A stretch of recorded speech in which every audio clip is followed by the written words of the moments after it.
Hello, this is Julian with Coffee Reviews, and today we'll be reviewing the Yabitu Koba Wash Process Ethiopia from Roseline Coffee Roasters. And there's the bag right there.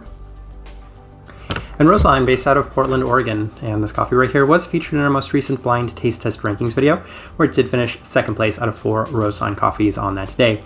And if you watched that video, then you'll see that we were able to pick this coffee out pretty easily, as it was the most light-bodied cup of coffee, as well as the most floral cup of coffee on that table. And it finished second, so it's going to be interesting to see how that developed compared to the other coffees. This right here is day 21 of this coffee.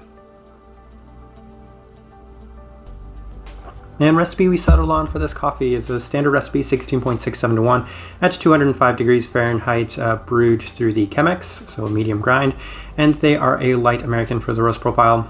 Let's go ahead and start discussing this coffee. So day 4, which was that blind taste test rankings day, and again, just right off the bat, florals. That was the most noticeable and distinct thing in the cup. There's a little bit of a citric finish to the cup as well. Traditional washed Ethiopian characteristics, of course. We had a light-bodied cup, as well as a slight bit of fruits that were coming from the table. I think we were getting a little bit of melon even that early on that day, so it left a pretty solid first impression.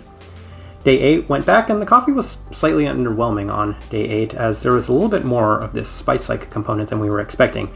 Pretty light-bodied still, with a slightly pronounced herbal taste as well, and it was just okay. And that's a little bit of a theme of this cup of coffee, as it was a lot more spice-like and a lot more herbal than I think we were expecting.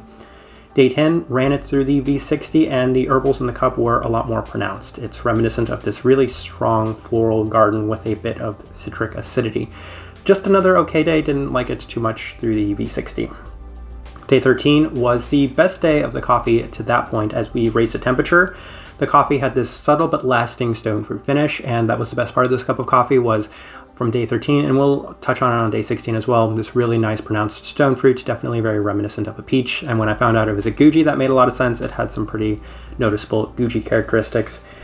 There was a deep melon as the coffee had cooled, still relatively spice and herbal-like cup, but much more well-rounded on day 13 with the higher temperatures. But then day 16, when we went back, standard recipe, this is the best day of the coffee that we had experienced, as the stone fruit was really pronounced on this day. Surprised by how strong the stone fruit was actually in the cup, as it had a wonderful pronounced peach finish, almost justifying a level 5 when we get to the tasting wheel later on this day specifically. Well rounded out, a fair bit of melon, as well as still the strong herbal and vegetal component that we were experiencing in this cup. Pretty clean, nonetheless, with a slight bit of a citric finish still, and we'll harp on that citric finish a little bit, as there's definitely this kind of lemon-like finish. Day 19, coffee was getting even more herbal and vegetal, and again, this coffee was probably the most inconsistent cup of coffee of the 4 that we had had. A lot of the time there was a really pronounced herbal component, a lot of the time there was a really pronounced fruit component, so it's just varied. I think it was probably maybe just sensitive to the brew a little bit. Cools off with a pretty noticeable spice-like finish. The fruits are still relatively pronounced, but not as strong as they had been on previous days, and there was plenty of lemon in the cup in the finish again. All right, let's go ahead and put up the tasting wheel so you can see what we were getting. And for whatever it's worth, I'm not sure that day 21 is any better than day 16. I think day 16 was the best day we had had of this coffee. But let's go ahead and discuss the most important things in this tasting wheel. So the cleanliness at level 5, and that should be the thing that jumps out the most, is even with all these things we've said, it's definitely an extremely clean cup of coffee. A bunch of things at level 4, sweetness level 4, pretty sweet cup of coffee, florality level 4, yeah, definitely. Berry fruit level 4, and that's going to be this kind of melon. Melon's technically a berry. It's probably more about a 3.5, pushed it up to a 4 because there are times where it was very pronounced and very noticeable. I think probably like medium temperature after the coffee's been brewed. Stone fruit level 4, and we mentioned on day 16 it could be a level 5, but level 4 definitely justified there. Citrus fruit definitely should have been pushed up to a level 3, and that was kind of an error making the tasting wheel, so probably think about that at the level 3. Then acidity level 3, finish level 3, but the thing we wanted to discuss the most is the savory component, which is at a level 3, as we've been mentioning that there's this very herbal taste to it. I think I would probably link it most to maybe like a green tea. And looking at the tasting wheel again, I was kind of curious where the hibiscus, they have a hibiscus note listed on here. It borders the herbal vegetal part of the tasting wheel as well, so I don't know if that's directly connected, but I would say that since I don't know what hibiscus tastes like, maybe that's what this kind of herbal, kind of earthy component we were picking up from this coffee was, this hibiscus that they have listed. Regardless, I think the tasting wheel looks pretty good with the exception of that citrus fruit. Kind of a weird looking tasting wheel, kind of an interesting coffee.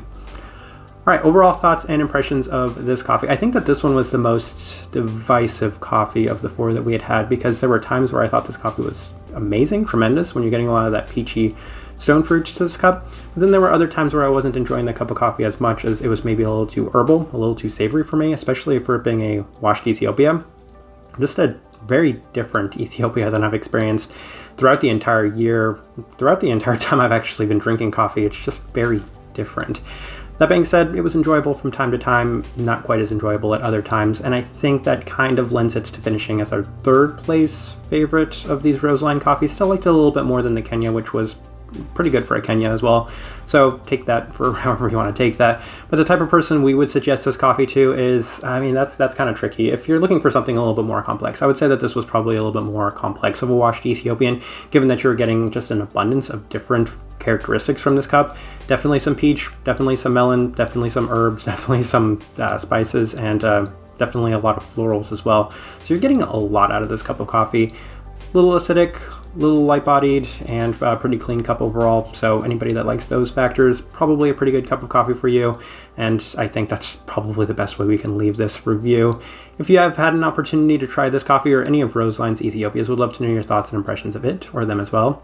If you're enjoying the content, give this video a like and subscribe if you're not already subscribed. This right here has been a review of the Yabitu Koba Wash Process Ethiopia from Roseline Coffee Roasters. Thank you for watching.